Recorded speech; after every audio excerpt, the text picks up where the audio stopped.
compagnons et compagnonnettes. Alors Cécile, bonjour Cécile. Bonjour Balian. Alors aujourd'hui, de quoi va-t-on parler? Aujourd'hui, nous sommes le 5 mai 1821. Et dans la série C'est arrivé ce jour, nous allons parler de la mort de Napoléon. La République vous appelle, sachez vaincre ou sachez périr. Un Français doit vivre pour elle, un Français doit mourir. Un Français doit vivre pour elle, un Français doit mourir. Et qu'est-ce que c'est cette chanson, Balian? Cette chanson, c'est le chant du départ, que j'ai peut-être interprété un petit peu faux, on verra au montage. En tout cas, c'est un chant révolutionnaire de juin 1794. C'est le chant qui va être adopté par Napoléon Ier en tant qu'hymne national. Napoléon n'aimait pas la Marseillaise. De même, Napoléon III lui fera carrément interdire la Marseillaise et reprendra le chant du départ. Le chant du départ, c'est la chanson militaire de l'Empire. Alors, si vous avez vu la gestuelle à la fin, c'est tiré de l'excellent film de Pierre Tchernia de 1979, La gueule de l'autre. Allez le regarder, l'interprétation de cette chanson vaut la peine. Napoléon Bonaparte, c'est le Français le plus connu, avant ou après De Gaulle, je ne sais pas. Il est connu dans le monde entier. Et aujourd'hui, le 5 mai 1821, l'empereur est mort. Il est mort à Sainte-Hélène. Il y aurait trop à dire sur Bonaparte. Ses qualités, son code civil, la pacification, la réorganisation de la société française, la réunification des républicains et des monarchistes en un même peuple, et ses défauts, le rétablissement de l'esclavage évidemment, ses guerres dans toute l'Europe, l'Espagne mise à feu et à sang lors de la sanglante répression de la guérilla. Alors ces guerres, il a été l'un des plus grands stratèges de tous les temps, avec Alexandre le Grand, Hannibal et Jules César. Quand vous rentrez dans une caserne de l'armée française aujourd'hui, et que vous regardez le nom des batailles au-dessus des portes, sachez que plus de 90% de ces victoires viennent du Premier Empire.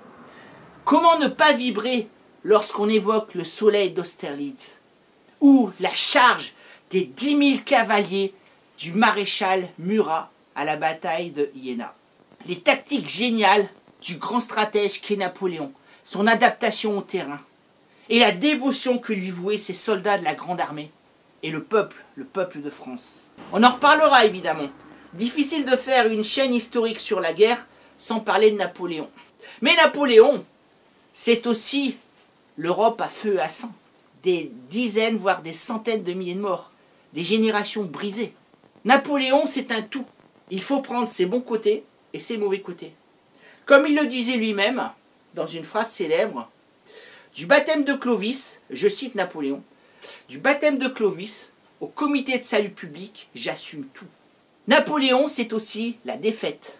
La première défaite de 1814, puis les 100 jours, et enfin Waterloo en 1815. Et enfin, Napoléon qui s'est livré aux Anglais pour profiter de l'habeas corpus, donc il ne sera pas exécuté, va être mis en réclusion à Sainte-Hélène. Et là, Napoléon se morfond. Il a essayé de recréer une petite cour autour de lui, mais il s'ennuie à mort. Et puis il y a le mal qui le ronge, un cancer de l'estomac. En juillet 1820, il a une première attaque de la maladie. Il avait toujours eu mal à l'estomac, d'où sa main glissée dans sa redingote. Un ulcère certainement mal soigné et qui a dégénéré en cancer de l'estomac. Certains ont proposé la thèse de l'empoisonnement, mais Jean Tullard, le grand spécialiste de Napoléon, n'y croit absolument pas. Après 1820, la situation va dégénérer. Il se sent de plus en plus mal.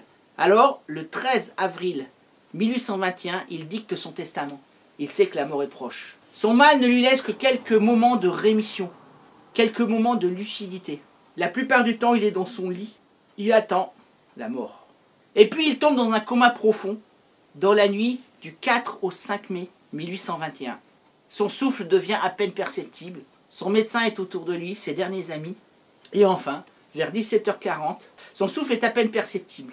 Et enfin, vers 17h40, l'empereur meurt. Il sera ramené en France, c'est ce qu'on appelle le retour des cendres, alors qu'il n'est pas incinéré. il est placé dans un cercueil, puis dans un deuxième cercueil, puis dans un troisième cercueil. Certainement que les Anglais avaient peur qu'il en ressorte, je ne sais pas.